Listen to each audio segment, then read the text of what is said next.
So I have the MPC Live and the Minilogue. What we're basically going to do is we're going to make these machines work in perfect sync with Ableton. So the Minilogue accepts MIDI through USB. So I have a regular USB cable connected to the Minilogue. Then I have MIDI out from the Minilogue to the MPC. So if you go to your Ableton preferences, there will be a link MIDI tab. If you go here, whatever MIDI device you're using to send out MIDI, it will pop up here. And what you want to do is you want to go to the output section and you want to make sure that track and sync are on. Right now we have all of them on. You can put them all on too, but those are the two important ones. Once you do that, we're pretty much ready to go. And once you press play on Ableton, it actually presses play on the rest of the devices, which is pretty cool.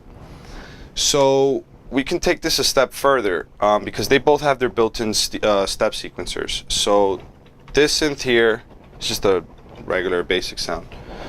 You can load up an Ableton external instrument, okay, which is just in the instruments tab. Then you can select where to send the MIDI and what channel. In this case, we're on channel 1. And you can send notes now from Ableton, and it's actually going to the Minilogue.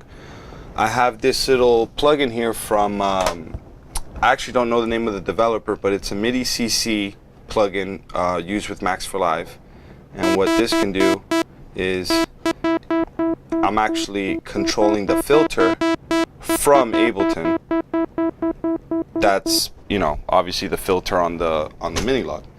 So what's cool about this is that you can send all these MIDI patterns and do all kinds of crazy stuff and chords and arpeggios and whatever you want, really.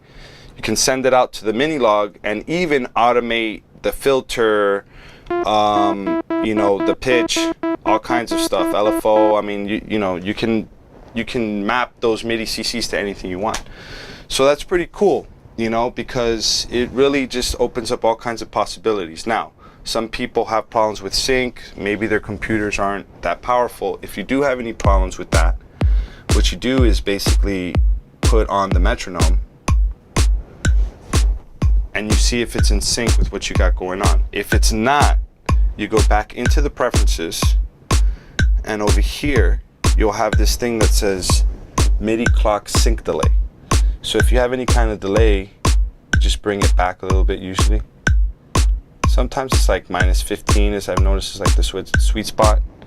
But if you do that and you line up the you know, whatever you got syncing or sequencing, you do that with the metronome, you get it right on time so it's tight, and you're good to go. I mean, really, you can send MIDI to any gear and be controlling and automating and adding all kinds of you know, cool things really that you could do with this.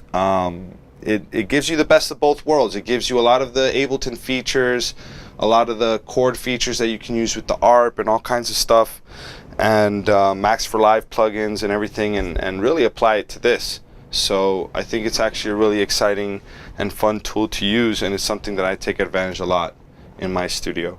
So I just wanted to give everybody that quick little tip, and I hope it's useful to anyone out there trying to make things work with their hardware and software hybrid setup. I hope you guys enjoyed the video. Take care. Stay tuned for more.